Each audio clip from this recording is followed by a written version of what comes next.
जय श्री राम। हनुमान जी का अद्भुत पराक्रम।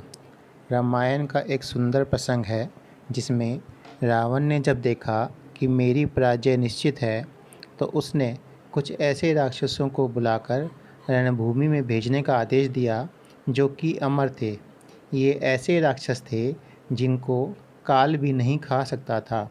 विभीषण के गुप्तचरों ने ये समाचार जब श्री राम तक पहुंचाया तो श्री राम चिंतित हो गए कि हम इन लोगों से अब कैसे लड़ेंगे और कब तक लड़ेंगे, क्योंकि ये तो अमर हैं।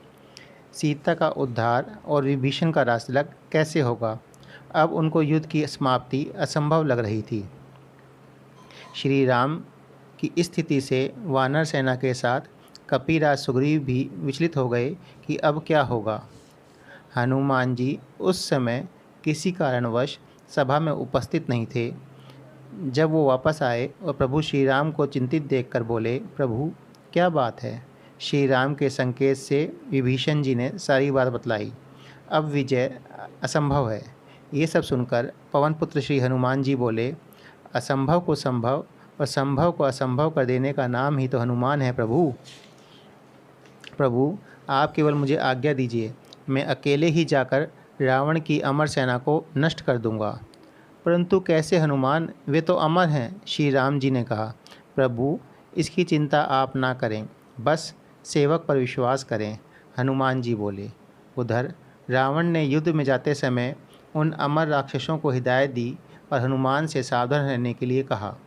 रणभूमि में अकेले हनुमान जी को देखकर राक्षसों ने पूछा, तुम कौन हो? क्या हम लोगों को देखकर भय नहीं लगता जो अकेले रणभूमि में चले आए? वीर मारुति बजरंगबली श्री हनुमान जी बोले, क्यों? आते समय लंकाधिपति रावण ने तुम लोगों को मेरे पराक्रम के बारे में नहीं बतलाया था, जो मेरे समक्ष निर्भय खड़े हो? उन अमर निशाचरों को समझते देर न लगी कि ये महाबली हनुमान हैं और कोई नहीं।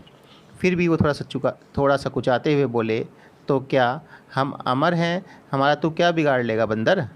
और फिर भयंकर युद्ध आरंभ हो गया और पवन पुत्र हनुमान जी की गदा का प्रहार सारी सेना ज़्यादा देर तक ना झेल पाई और रणभूमि में ढेर होने लगी। जब चौथाई सेना बची तब पीछे से आवाज़ आई, ए बंदर, हम लोग तो अमर हैं, हमें जीतना असंभव है, अतः अपने स्वामी के साथ लंका लौट जा, इसी में तुम सबका कल्याण है। तब वीर रिद्धि सिद्धि धारक श्री हनुमान जी बोले, लौटूंगा, अवश्य लौटूंगा, पर तुम्हारे कहने से नहीं, अपितु अपनी इच्छा से। तब सारे अमर राक्षसों ने मिलकर हनुमान जी पर आक्रमण कर दिया। तब पवन पुत्र श्री हनुमान जी ने उन सबको अपनी मायावी पूंछ में लपेटकर ऊपर आकाश में जोर से फेंक दिया। वे सब पृथ्वी की गुरुत्वाकर्षण शक्ति जहाँ तक है वहाँ से भी ऊपर चले गए और जाते ही चले गए और चलते ही रहे और गोल गोल घूमते रहे।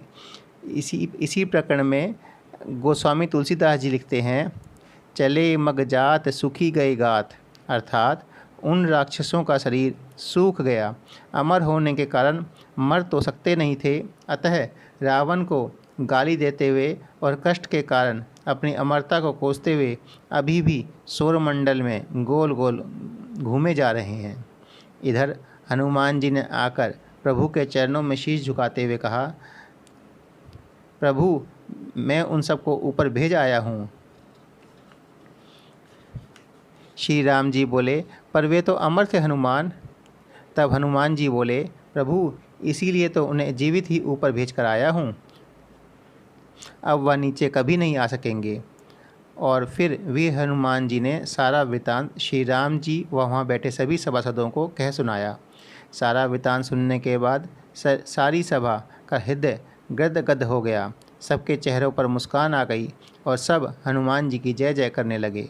श्री राम जी ने उठकर हनुमान जी को अपने गले से लगा लिया। इति संपूर्णम। जय श्री राम, जय श्री हनुमान।